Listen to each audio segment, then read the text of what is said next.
మేము ఈరోజు BRS party పక్షాన మాజీ మంత్రివర్యులు సవితా ఇంద్రారెడ్డి గారు, పువ్వాడ అజయ్ కుమార్ గారు, జగదీశ్వర్ రెడ్డి గారు, అదేవిధంగా గౌరవ రవిచంద్ర గారు, నామానాగేశ్వరరావు గారు, వివేక్ గౌడ్ ఎమ్మెల్యే గారు, మా సండ్ర వెంకట వీరయ్య సీనియర్ మాజీ శాసనసభ్యులు, అదేవిధంగా కౌశిక్ రెడ్డి ఎమ్మెల్యే గారు, షంబీపూర్ రాజు ఎమ్మెల్సీ గారు, వివేక్ గౌడ్ ఎమ్మెల్యే గారు అందరము ఈరోజు పార్టీ తరఫున వారికి సహాయం అందించడం కోసం వచ్చాం. వరద చర్యలు ప్రభుత్వం ఎట్లా తీసుకుంటుంది, సహాయక చర్యలు పరిశీలించడానికి వచ్చాం. ముఖ్యంగా పాలేరు నియోజకవర్గంలో ఉపేందర్ రెడ్డి మాజీ శాసనసభ్యులు పెద్ద ఎత్తున వరద బాధితులకు వారు సహకారం అందిస్తూ ఉన్నారు. ఇక్కడ పువ్వాడ అజయ్ గారు కూడా పెద్ద ఎత్తున ఖమ్మంలో ఆయా డివిజన్ల ప్రజలకు బియ్యం కానీ కూరగాయలు కానీ నిత్యావసర వస్తువులు అందిస్తూ పార్టీ పక్షాన వారు కూడా సహాయం అందిస్తూ ఉన్నారు. మేము కూడా బీఆర్ఎస్ పార్టీ తరఫున ఆ కుటుంబాలకు సహాయం అందించాలని, ఆ కుటుంబాలకు ప్రభుత్వం సహాయం చేయడంలో వైఫల్యం చెందుతూ ఉంది, ప్రభుత్వం మీద ఒత్తిడి తెచ్చి వారికి సహాయం చేయాలని చెప్పి మేము ముందుకు వచ్చాం. ఈరోజు నిజంగా మేము ఆ గ్రామాల్లో వెళ్ళి ఆ వార్డుల్లో ప్రజల్ని కలిస్తే పరిస్థితి చాలా హృదయ విదారకంగా ఉంది. ప్రజలు కళ్ళల్లో నీళ్లు పెట్టుకుంటా ఉన్నారు.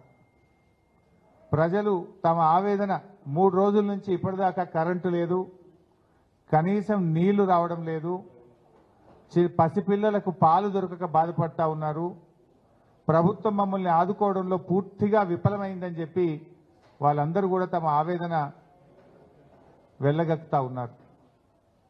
వాళ్ళు చాలా స్పష్టంగా చెప్పారు, గతంలో బీఆర్ఎస్ ప్రభుత్వం ఉన్నప్పుడు మాకు ముందస్తుగా మైక్లో అనౌన్స్మెంట్ ఉండేది, మమ్మల్ని అలర్ట్ చేసి జాగ్రత్తగా బయటకు తీసుకెళ్లారు, తర్వాత కూడా ప్రభుత్వం నుంచి మాకు మంచిగా సహకారం అందింది, కానీ ఈ ప్రభుత్వం ప్రజల్ని అలర్ట్ చేయడంలో ఫెయిల్ అయిపోయింది, ప్రజల్ని కాపాడడంలో ఫెయిల్ అయిపోయింది.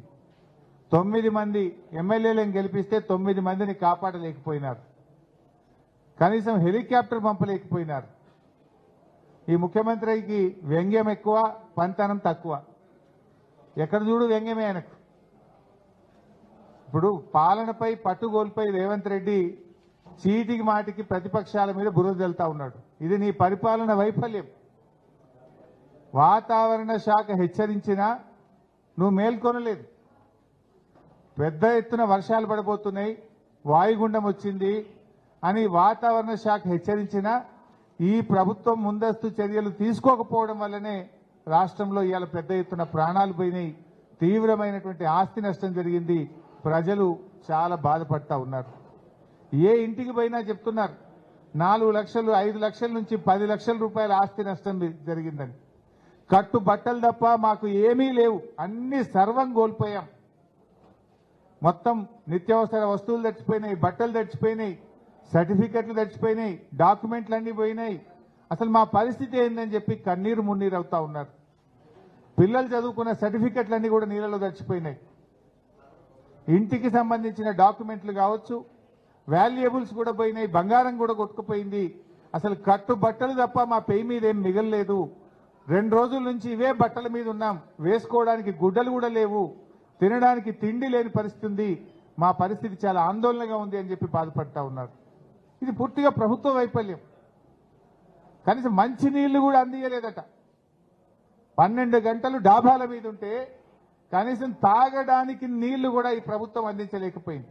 అంటే జిల్లా యంత్రాంగాన్ని సమాయత్తం చేయడంలో కానీ, ముందస్తు ప్రణాళికలు చేయడంలో కానీ, హెలికాప్టర్ అందుబాటులో పెట్టుకోవడంలో కానీ, ఎన్డీఆర్ఎఫ్ బృందాలను ఏర్పాటు చేసుకోవడంలో కానీ ప్రభుత్వం పూర్తిగా ఫెయిల్ అయిపోయింది.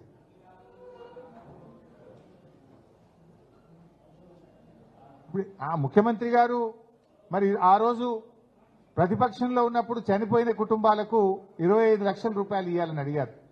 ఇదే సీతక్క గారు అడిగారు. మేము అడుగుతా ఉన్నాం ప్రభుత్వాన్ని, తక్షణమే చనిపోయిన కుటుంబాలన్నిటికీ 25 లక్షల రూపాయలు ఎక్స్గ్రేషియా ఇవ్వాలి. మీరు గతంలో అడిగిందే నేను చెప్తున్నా, మీకు మాట మీద నిలబడండి. మీరు ఆ రోజు ప్రతిపక్షంలో మాట్లాడారు కదా, అది అందించి కనీసం మాట మీద నిలబడండి. ఇలా ఏ ఇంట్లో చూసినా 5 లక్షల నుంచి 10 లక్షల రూపాయల నష్టం జరిగింది. కనీసం వరదలో పూర్తిగా మునిగిపోయినటువంటి ఇళ్లకు తక్షణమే 2 లక్షల రూపాయల ఆర్థిక సహాయం అందించాలని కోరుతా ఉన్నాం.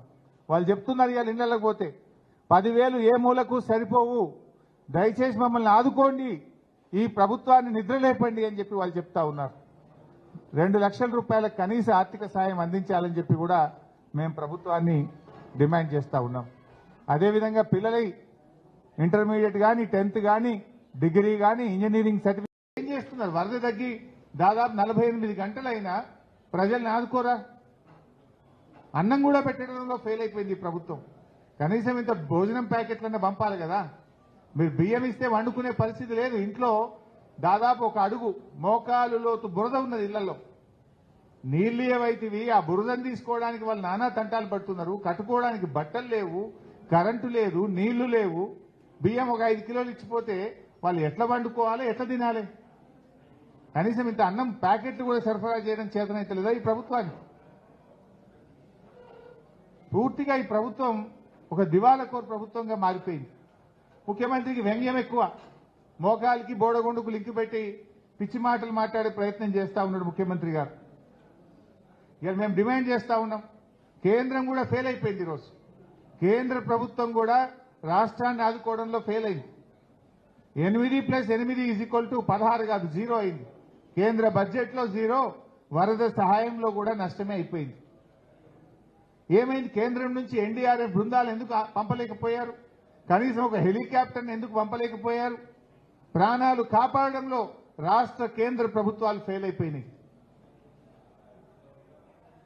ముఖ్యమంత్రి గారిని డిమాండ్ చేస్తున్నాం, అఖిల పక్షాన్ని ఢిల్లీ తీసుకుపోండి, మేము వస్తాం. ప్రధానమంత్రిని నిలదీద్దాం, పదండి. ఎందుకు మన రాష్ట్రానికి సాయం చేయరు అడుగుదాం. అఖిల పక్షాన్ని ఢిల్లీకి తీసుకుపోండి. అన్ని పార్టీల వాళ్ళు వస్తాం. బీజేపీ వాళ్ళు వస్తారా రారా ప్రజలు చూస్తారు వాళ్ళ సంగతి. అంటే ఇలా రాష్ట్ర కేంద్ర ప్రభుత్వాల నిర్లక్ష్యానికి ఖమ్మం మహబూబాద్ జిల్లా ప్రజలు బలైపోయింది. ఈరోజు ఎంత వాళ్ళ కళ్ళలో నీళ్ళు వస్తున్నాయి వాళ్ళని చూస్తుంటే. ప్రతి మహిళ వాళ్ళ ఆవేదన, తడిచిపోయిన బియ్యాన్ని చూపిస్తూ ఒక్క వస్తువు కూడా లేదు. కొన్ని అయితే ఇళ్లలో నుంచి కొట్టుకొని పోయినాయట, వరదలో కొట్టుకొని పోయినాయి, అసలు సామాన్లు లేవు అన్నా. స్టీల్ బౌల్లు తప్ప ఏమీ మిగలలేదు అని ఒక మహిళ చెప్పింది. ఆ స్టీల్ సామాన్ ఒకటి కొన్ని చోట్ల మిగిలింది బురదల.